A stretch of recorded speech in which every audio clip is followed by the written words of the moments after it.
Strasmac, energia ao seu comando. Olá, tudo jóia? Alcinei da empresa Strasmac. Vamos na continuação agora para o 7º vídeo desta série e continuando aqui com o manual de operação do QTA ST100M nona geração, regras de segurança. Continuando, vamos lá. Continuando então, o QTA recebe os cabos de potência do gerador e da rede elétrica de concessionária de energia. Portanto, é projetado para suportar a carga instalada na potência máxima do gerador, onde também limita a potência da rede elétrica. Aqui vale a pena uma explicação.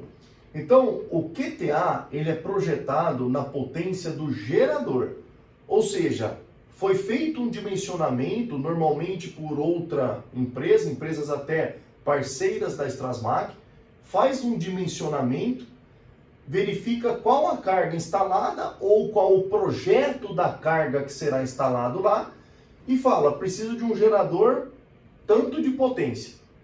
O QTA tem que acompanhar a potência do gerador. Por que eu falo isso?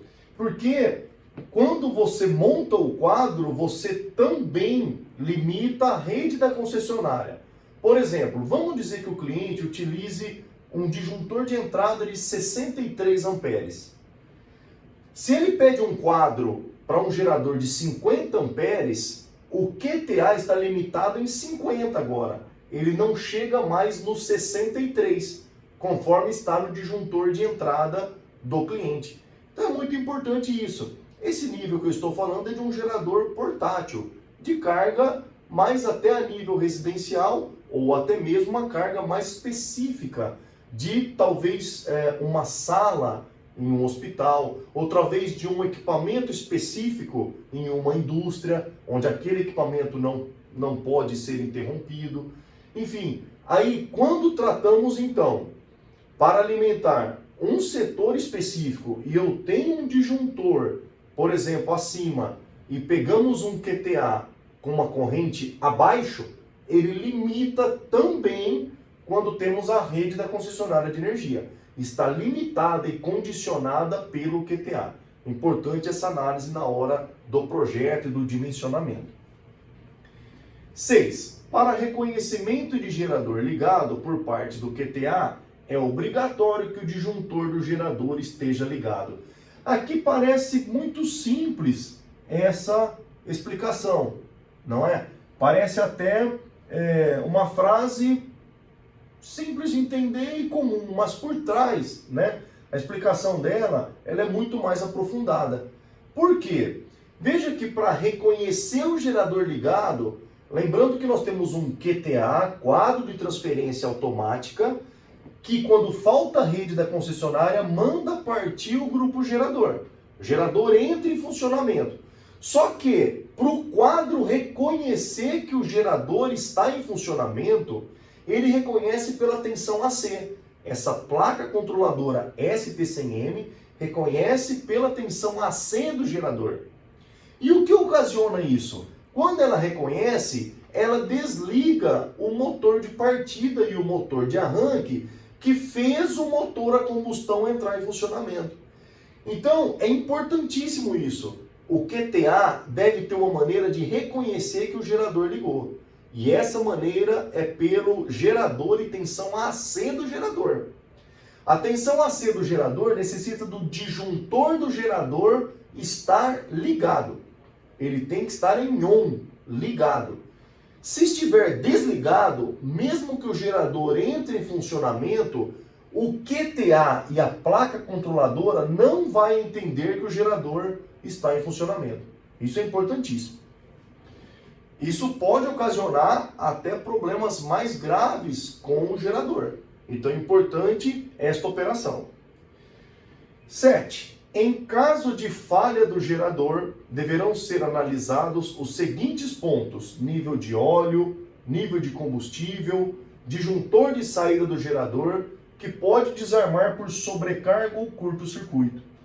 Então aqui neste 7, veja que É constante a manutenção. Nós sempre falamos isso aqui. A Strasmak sempre bate nessa tecla. A Strasmak tem muitos parceiros, empresas que fazem manutenção preventiva de gerador. Deve-se ter um acompanhamento do gerador. Inclusive é um dos requisitos básicos quando você adquire um grupo gerador. Mesmo você tendo um QTA. Veja que o QTA parte o gerador de forma automática. Inclusive tem o autoteste semanal. Mesmo que não falte energia da rede, o gerador entra em funcionamento. Esse é o normal de um QTA. Então ele está operando. Porém, nós estamos com o motor a combustão e necessitamos do acompanhamento, assim como temos o motor do carro, do nosso carro do dia a dia. Onde eu tenho que ver óleo, eu tenho que colocar combustível, eu tenho que abastecer ele para andar com ele, para andar com o carro. No caso, o gerador também. Veja que se falta o combustível em algum momento, ele dá falha. Por quê? Ele interrompe, ele está operando, está em funcionamento, devido a uma falta de rede da concessionária. Veja, aí falta um combustível, ele morre, o motor morre.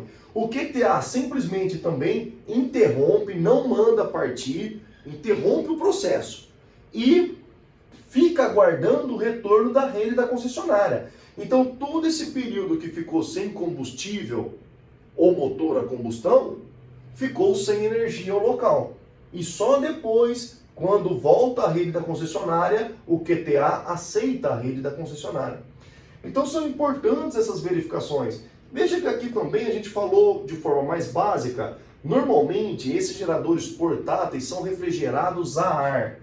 Mas aqui teria até mais uma verificação, que seria, se ele for refrigerado a água, a verificação da água do radiador. Normalmente a ST100M colocamos em geradores mais portáteis e menores, normalmente refrigerados a ar e não a água. Mas temos ainda muitos aí refrigerados a água, mesmo de pequeno porte. 8. Considerando o QTA ST100M 9G, gerador gasolina, a automação é preparada através de seu chicote para o funcionamento em modo automático, com chave de partida do gerador na posição ON ligada. Aqui é o seguinte, esse texto aqui refere-se mais, diz respeito mais especificamente ao nona geração. Ele tem um chicote específico. Veja que a Strasmak tem várias linhas de chicote adequada para cada tipo de gerador. Porém, o chicote gasolina também normalmente é compatível com o chicote do diesel. É lógico que só muda ali na hora de ligar um fio ou outro, como já até explicamos. Mas, neste caso do nona geração, quando houver principalmente a substituição, um exemplo, eu tenho lá, por exemplo, já um QTA em funcionamento sem Wi-Fi, que seria uma placa ST100M oitava geração. Quando eu colocar uma placa ST100M nona geração, o chicote de funcionamento acaba mudando um pouco. Deve-se fazer alterações. Então, essa é só uma informação onde obrigatoriamente é uma preparação. E não falamos aqui do gasolina, por nona geração. Por quê? Desculpa, para o diesel. Gasolina estamos aqui. Não falamos do diesel. Por que não falamos do diesel? Porque para o nona geração, o chicote de automação e acionamento, tanto para oitava geração quanto para nona geração, para gerador diesel, os chicotes são compatíveis. Então essa explicação mais aqui é no sentido de um cuidado maior quando for gerador gasolina. Bom, considerando o QTA, nona geração, gerador diesel, a automação é preparada através de seu chicote para funcionamento em modo automático, com a chave de partida do gerador na posição OFF. Então comentamos aqui a diferença entre os dois. Um na posição ON e o outro na posição OFF. Bastante importante isso aqui também. E no manual explicamos inclusive o chicote, como já fizemos em vídeos anteriores, nesta mesma série, apresentamos vídeos anteriores da explicação dos dois tipos de chicote. Então a gente só enfatiza aqui nas regras de segurança. 10. A garantia poderá ser cancelada por mau uso, instalações erradas, acidentes, agentes da natureza, consertos feitos por pessoas não autorizadas, uso em desacordo com o manual de operação, transporte ou armazenamento inadequado. Então isso aqui é bastante importante também, verificar isso. Por isso aqui comentamos sempre a questão de um eletricista, né? Uma pessoa certificada, habilitada, que tenha conhecimento na área e que instale o QTA e o gerador de forma correta no local. Isso é muito importante. Inclusive, esta pessoa habilitada, ela vai desde a indicação do local mais apropriado ao gerador, até a instalação e toda a documentação necessária do projeto como um todo. Então, essa pessoa se responsabiliza, pessoa habilitada, capacitada, com certificação, que entenda do que está fazendo para colocar em operação esse sistema. Operação segura e sem problemas. Então tá aí, finalizamos a parte de regras de segurança. Agora vamos mais diretamente às questões nos próximos vídeos do funcionamento, operação, do QTA e da placa, bem como também nos próximos vídeos explicação de como configura o Wi-Fi também, explorando muito mais o manual de operação. Tá aí, curtam o vídeo, se inscrevam no canal, deixem comentários. Strasmak, energia seu comando, obrigado.